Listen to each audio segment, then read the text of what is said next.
تفہیم القرآن سید ابوالعلا مودودی سورہ القمر آیات 9 تا 17۔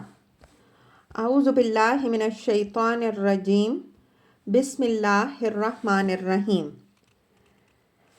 کذبت قبلہم قوم نوح، ان سے پہلے نوح علیہ السلام کی قوم بھی جھٹلا چکی ہے۔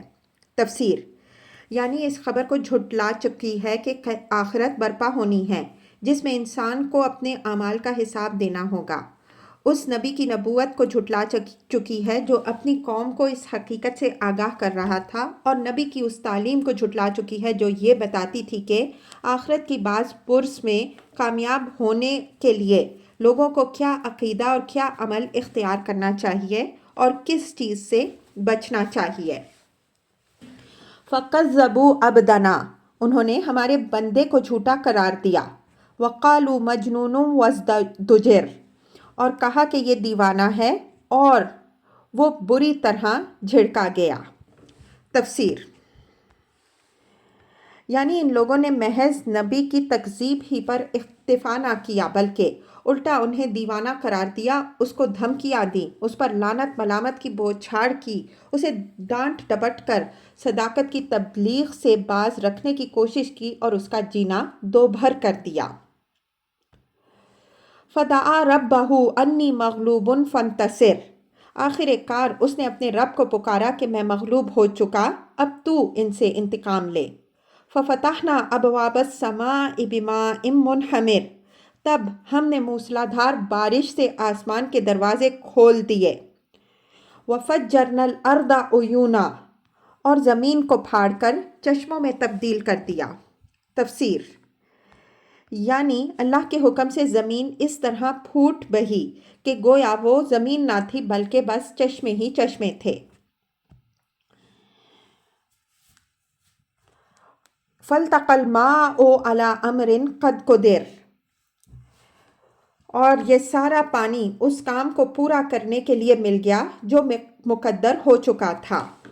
وَحَمَلْنَاهُ عَلَى ذَاتِ أَلْوَاحٍ وَدُسُرٍ، اور نوح علیہ السلام کو ہم نے ایک تختوں اور کیلوں والی پر سوار کر دیا جو تفسیر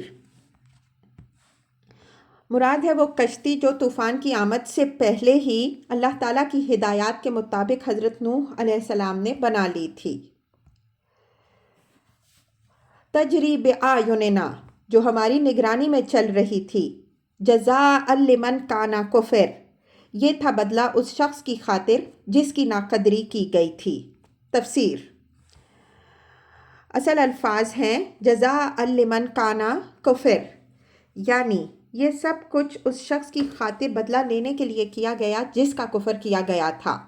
کفر اگر انکار کے معنی میں ہو تو مطلب یہ ہوگا کہ جس کی بات ماننے سے انکار کیا گیا تھا، اور اگر اسے کفران نعمت کے معنی میں لیا جائے تو مطلب یہ ہوگا کہ جس کا وجود ایک نعمت تھا مگر اس کی ناقدری کی گئی تھی۔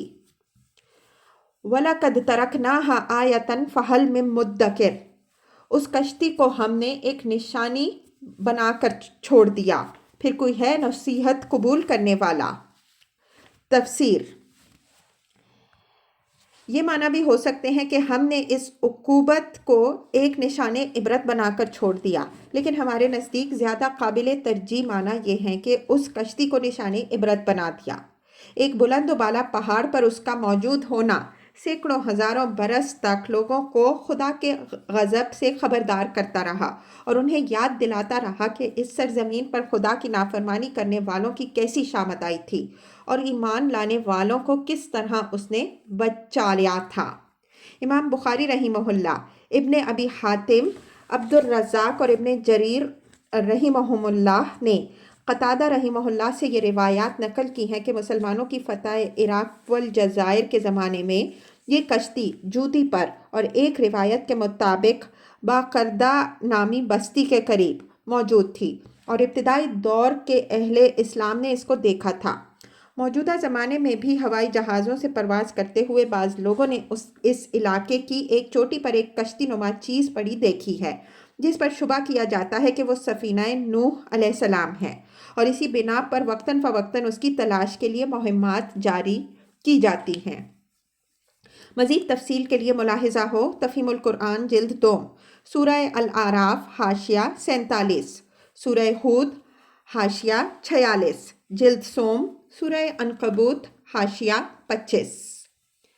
فَكَيْفَ كَانَ عَذَابِي وَنُذُرِ، دیکھ لو کیسا تھا میرا عذاب اور کیسی تھی میری تنبیہات۔ وَلَقَدْ يَسَّرْنَا الْقُرْآنَ لِلذِّكْرِ، ہم نے اس قرآن کو نصیحت کے لیے آسان ذریعہ بنا دیا ہے۔ تفسیر: بعض لوگوں نے یسرنا القرآن کے الفاظ سے یہ غلط مطلب نکالا ہے کہ قرآن ایک آسان کتاب ہے۔ اسے سمجھنے کے لیے کسی علم کی ضرورت نہیں، حتیٰ کہ عربی زبان تک سے واقفیت کے بغیر جو شخص چاہے اس کی تفسیر کر سکتا ہے اور حدیث و فقہ سے بے نیاز ہو کر اس کی آیات سے جو احکام چاہے مستنبط کر سکتا ہے۔ حالانکہ جس سیاق و سباق میں یہ الفاظ آئے ہیں اس کو نگاہ میں رکھ کر دیکھا جائے تو معلوم ہوتا ہے کہ اس ارشاد کا مدعا لوگوں کو یہ سمجھانا ہے کہ نصیحت کا ایک ذریعہ تو ہیں وہ عبرت ناک عذاب جو سرکش قوموں پر نازل ہوئے، اور دوسرا ذریعہ ہے یہ قرآن جو دلائل اور واضح و تلقین سے تم کو سیدھا راستہ بتا رہا ہے۔ اس ذریعے کے مقابلے میں نصیحت کا یہ ذریعہ زیادہ آسان ہے، پھر کیوں تم اس سے فائدہ نہیں اٹھاتے اور عذاب ہی دیکھنے پر اصرار کیے چلے جاتے ہو؟ یہ تو سراسر اللہ تعالیٰ کا فضل ہے کہ اپنے نبی کے ذریعے سے یہ کتاب بھیج کر وہ تمہیں خبردار کر رہا ہے کہ جن راہوں پر تم لوگ جا رہے ہو وہ کس تباہی کی طرف جاتی ہیں اور تمہاری خیر کس راہ میں ہے۔ نصیحت کا یہ طریقہ اسی لیے تو اختیار کیا گیا ہے کہ تباہی کے گڑھے میں گرنے سے پہلے تمہیں اس سے بچا لیا جائے۔ اب اس سے زیادہ نادان اور کون ہوگا جو سیدھی طرح سمجھانے سے نہ مانے اور گڑھے میں گر کر ہی یہ تسلیم کرے کہ واقعی یہ گڑھا تھا۔